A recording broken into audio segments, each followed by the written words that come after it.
quick to embrace the adultness, adulthood. Maybe a bit late, right? But yeah. No, but You do, man. it was quite funny because actually I was as in like for the way the style of filming this film, I was actually torn between two. One was like very rigidly trying to like plan everything, storyboarding, set up lighting, and then know everything. While the other side was just film lah, just go with the spirit. And yeah, ironically, actually the last scene you saw, the one where he was at the sofa, and the montage where it's all the different toys and stuff. Those are the only two scenes where I didn't script anything at all. So we really just like made do with everything. Like that's why you see like random stuff like guns and like toys, just pour them out and stuff and just film the. And actually those like the only two scenes are like that. Everything else are like oh crap. So I mean yeah. So maybe like I see some of the more established Singapore filmmakers try to do what you did, like all the very spontaneous. It's a bit, sorry for mentioning names. It's a bit Royston Tan. Some of the ideas I saw like in front of the fan and it's like, well, actually every one of us has a child within us, and if we let that go, we could come up with interesting things like that. Thanks, man. That's very nice, yeah, thanks. No, Martin was like so reluctant to come today. he's just, he. $100, huh? No, other than that, it's 150 by the way. So other than that, yeah, she's excusing, I got army and camp, this is Sunday lah. Yeah, so, but, we see, and out of the, I saw it during the film festival, and it's really one of the highlights actually for me, the ingenuity of, telling this story through this very lo-fi method and everything.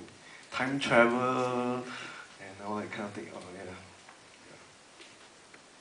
Thanks, man. And the church too. I totally feel that, man.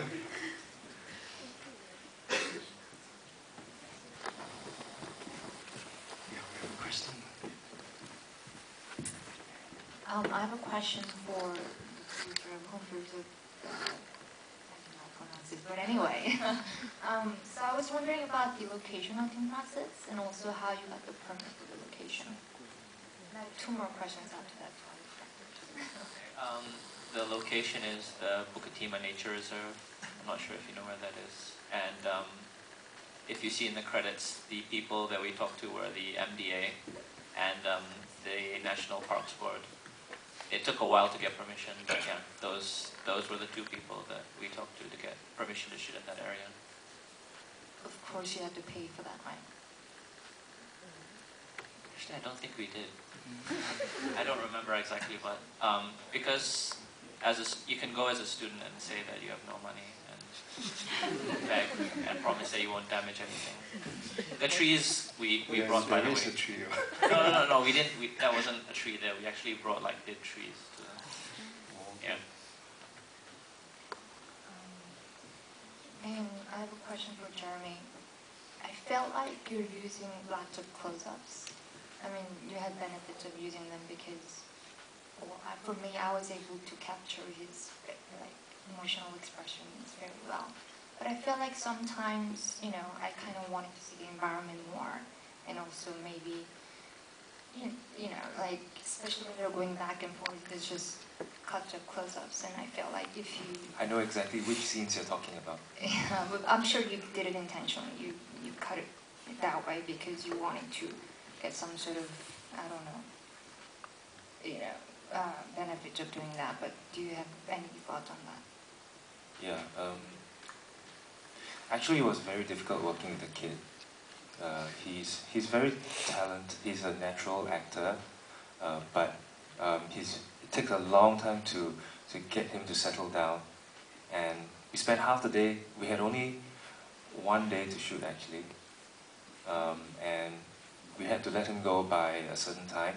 So we spent half the day getting him to settle down. So by the time we got him to get into the role, we had to shoot when he's ready for the camera. And sometimes it was hard to get him to repeat certain expressions. So I do agree with you. I would have liked a few shots that establish the whole environment a little more. For Martin, I was wondering if you shot the footage with that overexposed function to begin with, or you actually dealt with it in the post? Some scenes were deliberate, yeah. As in some scenes really had really overexposed, but others was post-production. Yeah. And you like certain styles, certain films, that's why you chose that look, right? Yeah, I knew I wanted it really colorful. As in like the whole film, the structure was supposed to somewhat resemble like a photo album. Like the different, I mean that's why the transitions between the different places, they're more or less like really ambiguous, like how he ended up one place and he just jumps to the next, that kind of thing.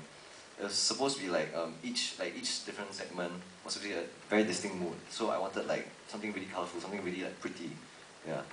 So that's why I chose the color. And are you happy with the actual look of it? Visually, actually I have a lot of things I'm not happy with. Yeah, I mean, like the first thing was the resolution.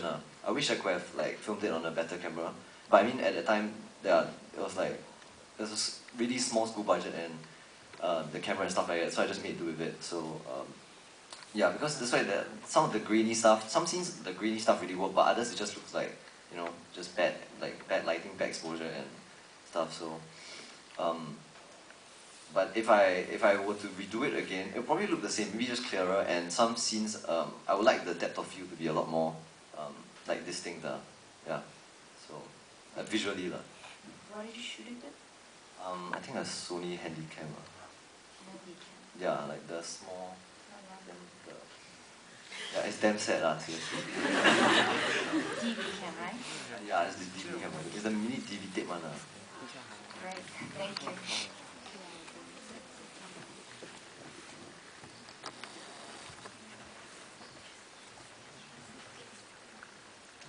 Anybody has any last questions?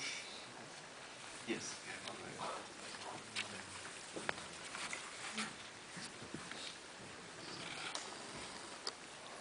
there. This question is for Syarah.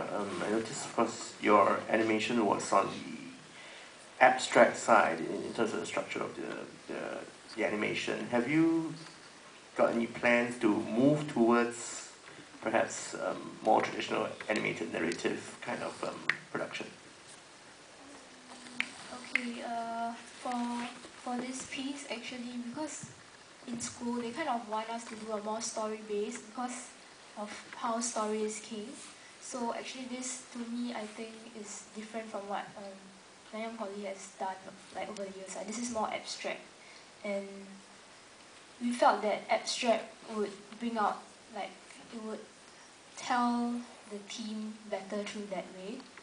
And yeah, I mean, to tell a story to tell a very good story is actually very difficult. So yeah, that's one way to venture into in future. Yeah. Okay, with that maybe Jeremy can tell us what is he working on now and next project in the future films to come. I'm actually writing a feature film screenplay. Actually, I started working on it end of last year. I just got the storyline kind of locked down a few months ago, but I'm taking a short break because of some personal issues. So I will be back again probably end of the year, working on it, and hopefully going through the same process as the other filmmakers, finding investors and getting the pre-production done.